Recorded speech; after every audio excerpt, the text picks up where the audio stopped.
What if Anakin learned Vaapad during the Clone Wars? Let's explore the depths of it in the video. Mace Windu looks up in surprise as Anakin enters his chambers. His eyes trail downward to Anakin's new robotic arm and offers a sympathetic nod. What brings you here, Skywalker? A request, Master. I understand that your fighting style is designed to counteract the dark side. In a matter of speaking, yes. Why do you ask? I want to learn it. No. Vaapad is not a toy, Skywalker. It's too risky to teach, especially to one who hasn't even passed the Jedi Trials. Master, in my duel against Dooku, he nearly killed me. If Master Yoda had not arrived, then I may have lost much more than my hand. Dooku was one of our best, Skywalker. I understand your anger, but there is no shame in losing to him. You will have ample opportunity to avenge your defeat. Qui-Gon said I was the chosen one, destined to bring balance to the Force. If a technique like this exists and can bring balance within me, shouldn't I learn it? Shouldn't I learn everything possible to become a great Jedi? Suddenly, Mace rises to his feet and stares down at the young Padawan. His eyes narrow as he seems to look into Anakin's very soul. Vaapad is a dangerous technique, even to the greatest Jedi Masters. You walk the thinnest of lines. It can lead to corruption, and worse. What you experienced with Dooku will be nothing compared to what you will face here. Are you prepared to accept that risk? That if you turn, I will not hesitate to end you. I am. Very well. I will train you, but only after you become a Jedi Knight. That comes sooner than either expects as the Clone Wars begins, plunging the Jedi into the middle of the war. Anakin finds himself on the front lines, leading his clone forces in the heat of battle. He proves to be a skilled general as he manages to score several victories alongside Obi-Wan. With his success, Anakin is soon given the opportunity to undergo the trials of the Jedi, which he passes, allowing him to become a Jedi Knight. But when he arrives on Coruscant, he is surprised to find Mace waiting for him. The Jedi Master simply says it's time to begin his training.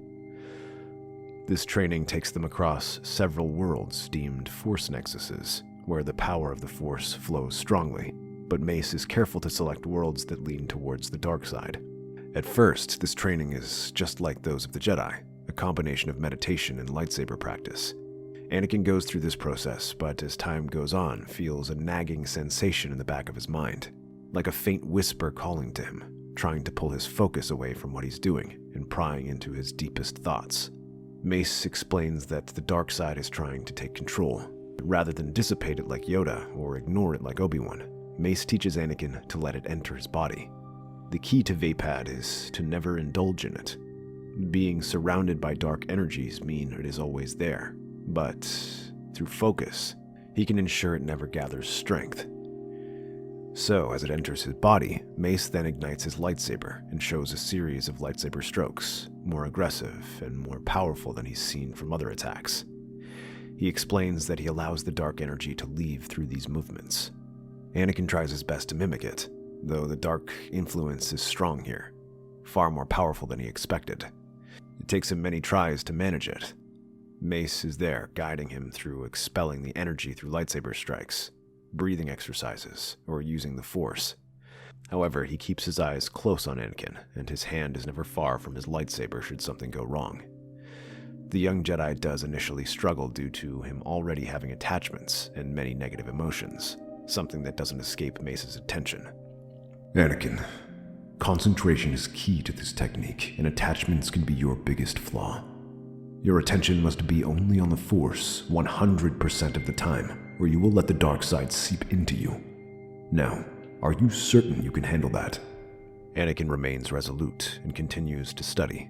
All around him, the Force swirls like a whirlpool.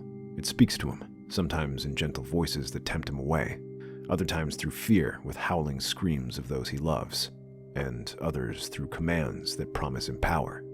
But over time, he learns to ignore it and begins making progress. Seeing the improvement, Mace takes Anakin to planets closer and closer to the dark side, from Dagobah to Dathomir. In between those training sessions, Anakin has ample opportunity to put his technique into practice as he leads his forces into battle against the CIS.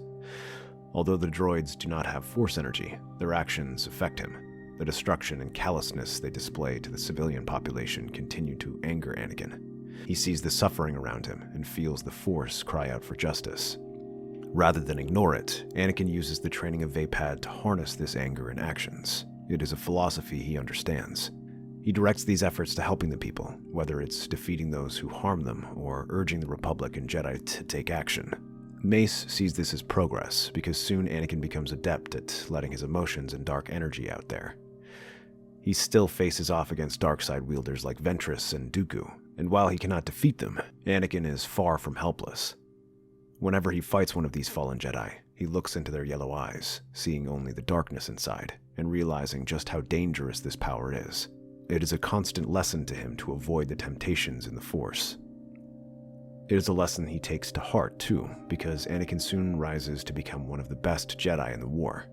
While many struggle to adapt to their roles as military leaders, he is well suited for it. His creativity and unconventional tactics allow him to gain the upper hand in the many battles, while his bravery and mastery of the Force rival even seasoned Jedi. Mace continues to warn him, and occasionally trains with him to reinforce these ideas. But there is a hint of pride in the older Jedi's eyes as he watches Anakin. Though he's not officially his Padawan, Mace can't help but feel like a master to him. In some ways, Anakin becomes the Jedi that the galaxy has been longing for. While still focused on the war, his compassion and willingness to channel the Force into action is admirable. With time, Anakin begins to surpass even some of the CIS leaders in fighting prowess. Ventress often finds herself outmatched by Anakin, and the duels between him and Dooku become increasingly one-sided as the Jedi gain strength. Even in battle, these changes are more dramatic as he becomes a force of nature, cutting through swarms of droids with ease. Sometimes Anakin does not even require an army to join him, as he can sweep through droids single-handedly. The nervousness he felt to face Count Dooku all those years ago vanishes as Anakin regains confidence and now looks forward to the day he can beat him. He gets his chance towards the latter half of the Clone Wars, when he and Padme uncover a plot to turn the Gungans against Naboo. While Padme and Jar Jar deal with Grievous, Anakin chases after the traitorous minister who tried this coup and follows him to an abandoned temple. When he arrives, the minister Rish Lu is dead on the ground, with Dooku standing over his corpse, his lightsaber still ignited. Ah, young Skywalker. It appears you are too late to bring the late Rishu to justice. That's fine. I'm sure the Senate will be glad to accept you in his place. So, do you want to go quietly? I'd hate to make a mess in a sacred place like this. Several Magma Guards appear behind Anakin and ignite their staves. They surround him as Dooku gets into a defensive stance. All right, the fun way it is. Before the droids can surround him, Anakin surges forward and opens the battle with a series of lightning strikes against Dooku.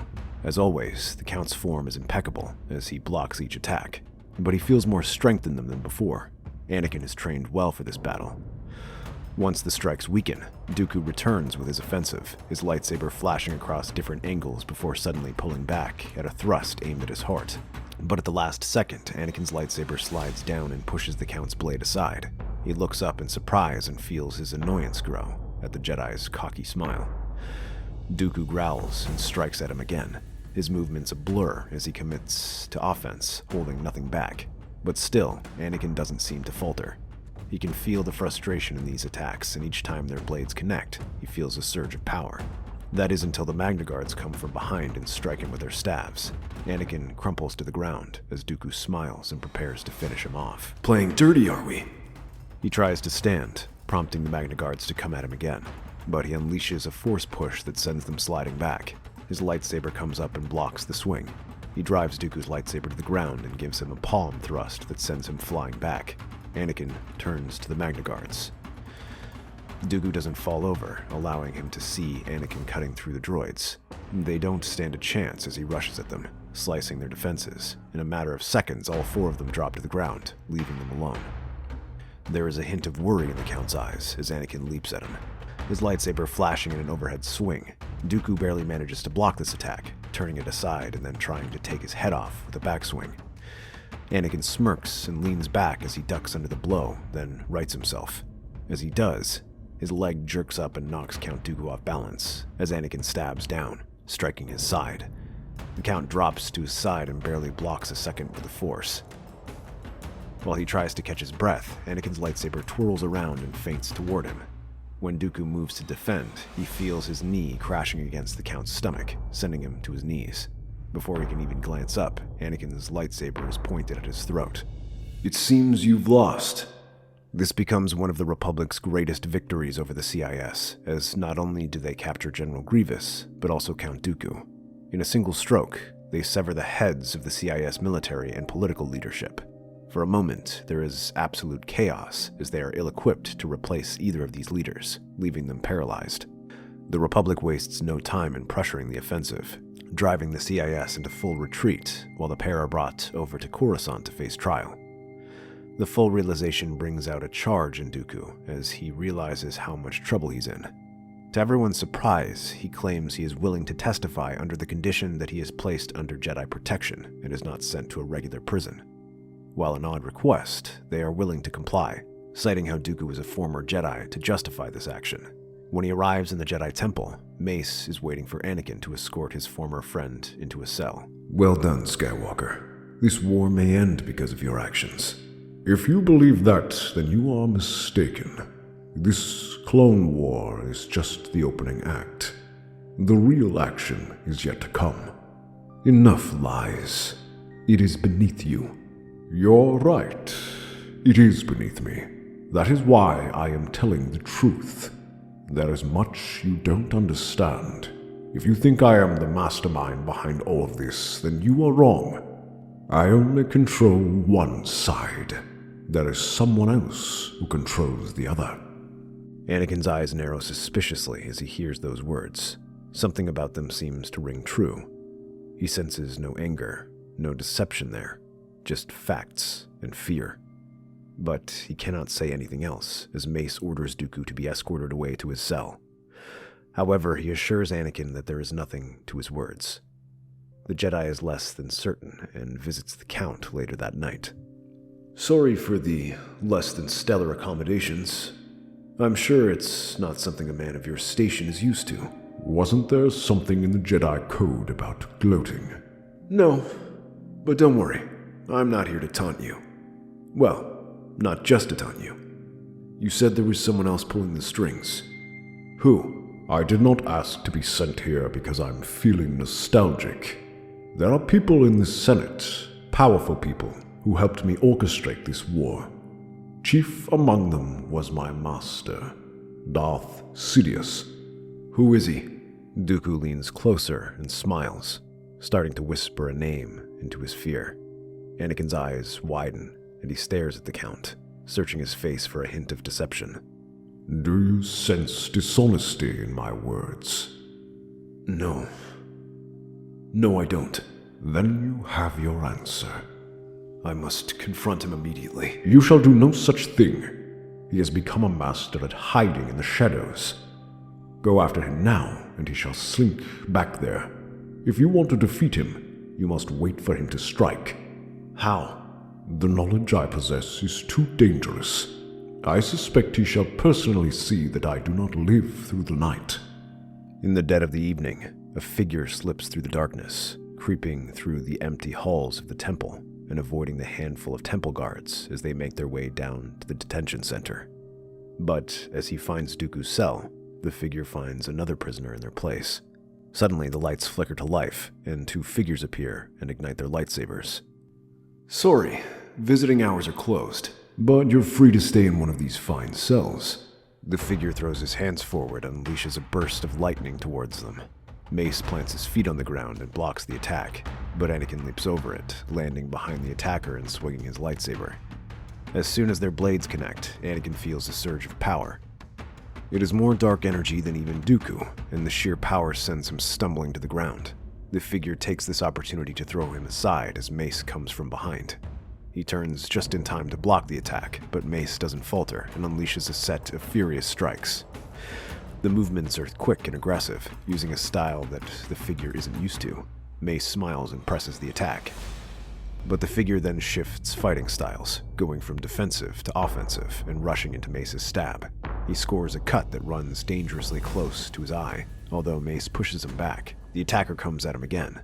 His lightsaber style alternates between forms and begins to push Mace back. It is only Anakin coming from behind that saves him. The young Jedi comes from behind and forces the attacker to divide his attention as he faces both of them. Anakin goes on the offensive, pushing the assassin back, but as he goes to swing at his neck, the figure blocks the attack and alternates fighting styles again, going for lighter but faster attacks. As he shifts, though, Anakin's fist comes forward and punches him across the face. The attacker stumbles back as Anakin crosses lightsabers with him. If you're willing to play dirty, then I suppose I should do the same. I already beat up one old man today. I could do it again. While the attacker may master different lightsaber techniques, Anakin decides to shift to an entirely different fighting style. Simple street fighting, as now he adds kicks and punches to the attack. These become harder for the attacker to defend, allowing him to only successfully defend against Mace with any consistency. Each blow starts to take its toll on the attacker, as his movements become slower and exhaustion takes root. That is until both Jedi strike at him, plunging their lightsabers from opposite sides. There is a faint gasp as he falls to the ground. Mace rips his hood off to reveal the face of Palpatine. The Jedi Master gasps as he nearly drops his body.